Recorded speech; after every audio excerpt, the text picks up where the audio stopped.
In this video presentation, we're going to show you the introduction of compound interest, example question for compound interest, introduction of annuity, and example question for annuity.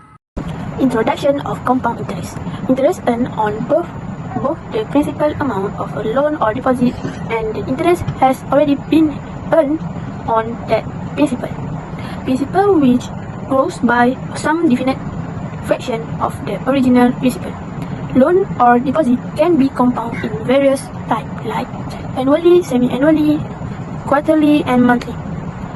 We have two formulas for compound interest. First formula is S equal P bracket 1 plus I over N. And second, I equal S minus P. Question 1. Find the future value and interest earned if 50,000 is invested for 5 years at 5.5% compound quarterly. First, we have to find future value. We have to use formula S equal P bracket 1 plus I power of N. P is 15,000 bracket 1 plus 0.055 per 4 power of 4 bracket 5. S equal 15,000 0.01375 power of 20. S equal RM 19,711. After that, we have to find interest. Interest, we have used formula I equal S minus P. S is 19,711 minus 15,000. I equal RM 4,711. Question 2. 8 years ago, RMY was invested in a bank account that paid an interest rate of 6.5% compound every 2 months. If the balance in the account today is 11,418 ringgit and 50 cents, found the initial investment of Y. So we have to use formula S P bracket 1 plus I over N. 11,418 and 15 cents equal Y bracket 1 plus 0.065 per 6 power of 8 bracket 6.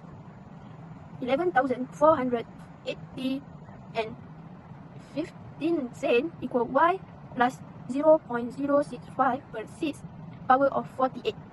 Y equal 11,418 and 15 cents per bracket 1 plus 0.065 per 6 power of 48.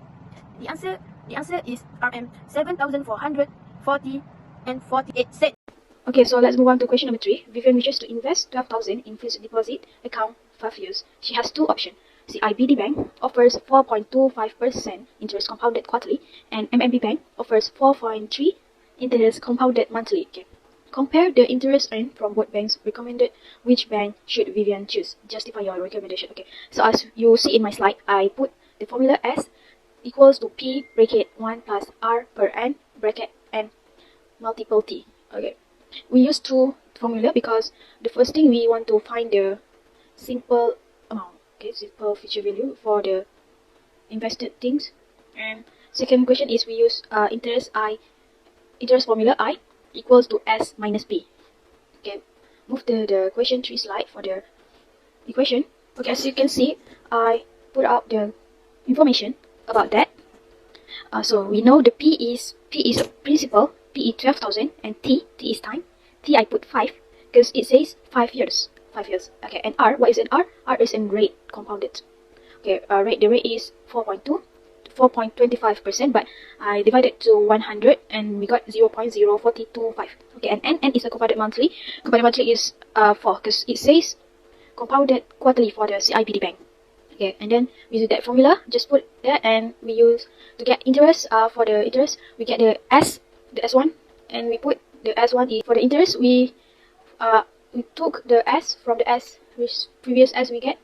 The S is 4,824.57 minus to 12,000, and we get I for CIBD Bank is 2,824.57 Malaysian ringgit. Okay, so now let's move on to MMB Bank. We also do like that, just put out the information. We get P is 12,000 as the question put like that, and T is 5 years, R is 4.3%, but we change the R rate, and N is compounded monthly. Compounded monthly is 12. Okay, and then just put the information and use that formula, and we get S is 4,872.63 Malaysian ringgit. And then we use interest formula S minus B. We use S minus B 4,872.93 minus to 12,000. We get the interest is for MMB Bank is RM 2,872.63 Malaysian ringgit. Okay, so the question is, which bank should Vivian choose? So the conclusion is Vivian should choose MMB Bank because it's offer much more interest compared to bank, the IBD Bank. The interest difference is RM 48.06 Malaysian ringgit. Okay, that's all. Thank you. So now, let's move on to the annuity. Annuity is a series of equal payment made at equal interval or period.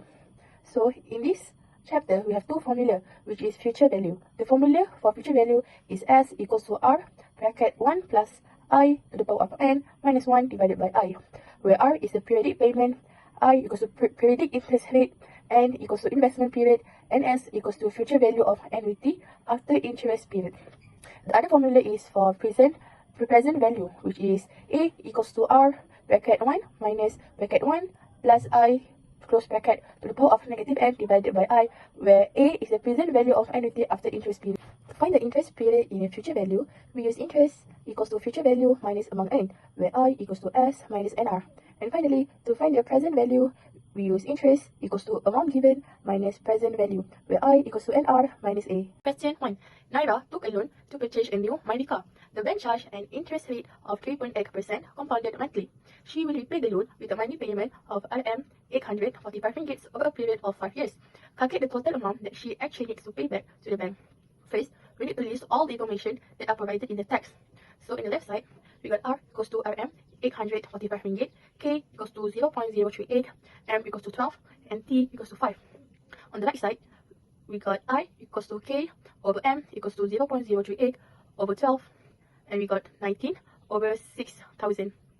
N equals to M multiplied by T equals to 12 multiplied by 5, and we got 60. S equals to R bracket 1 plus I close bracket to the power of N minus 1 divided by I. So we get S bracket 1 plus 19 over 6,000 close bracket to the power of 60 minus 1. And the final answer, we got S equals to RM 55739.75. Question 2.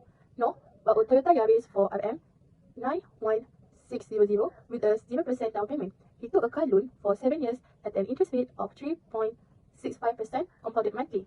Calculate his monthly payment for the loan.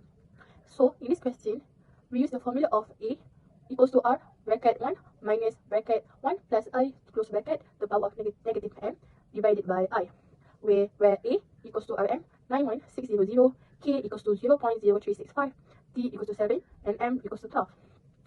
N equals to M multiplied by T. So we got N equals to 12 multiplied by 7, and we got N equals to 84. I equals to K over M. I equals to 0.0365 divided by 12, and the answer is 73 divided by 24,000. After we listed all the information earlier, we just put it in the formula. So we got 91600 equals to R bracket 1 minus bracket 1 plus 73 over 24,000 close bracket the power of negative 84 divided by 73 over 24,000. 91600 equals to 74.028641 R. To find the value of R, we need to divide it 91600 over 74.028641. So the final answer is R equals to 1237.36 ringgit. So let's move on to question number 3. Fauzana buy an apartment and make a down payment of RM 30,000. The remaining balance is funded through a bank loan with an interest rate of 4.12% compounded monthly to be repaid over 30 years. The monthly payment for the loan is 1,321.55. For question 1 Roman, if she missed the 26 and 27 payment, how much should she pay on the 28 payment to settle all the outstanding errors? So we need to pull out the information first. K equals 0.0412, M equals 12, T equals 30, N equals 3, I equals K per M equals 0.0412 per 12. So I use the formula of 3 equals R bracket open bracket I plus 1 plus I close bracket power of N minus 1 per I close bracket. So we fill in the formula with the information that we put out just now. S equals 1,321 and 55 cents, bracket, open bracket, 1 plus 0.0412 per 12, close bracket, power of 3 minus 1 per 0.0412 per 12, close bracket. So after we calculate all of this, we got RM 3,978.28 cents. Question 3, 2 Roman. Immediately after paying 350 monthly payment, Fauzana wants to settle the balance of the debt with a single payment. How much should this payment be? We need to pull out the information. So R equals 1,321 and 55 cents. So we need to find the amount unpaid. 12 multiplied by 30 minus 350 equals 10. So the N is 10. So the I equals 0.0412 per 12. The formula that I use is A. So the formula that I use is A equals R bracket 1 minus open bracket 1 plus I close bracket the negative power of N per I close bracket. So I just fit in the formula with the information that I just put out. So A equals 1,321 and 55 cents. Open bracket 1 minus open bracket 1 plus 0.0412 per 12 close bracket negative 10 per 0.0412 per 12 close bracket. After I calculate all of the formula, I got RM 12,969.34 cents.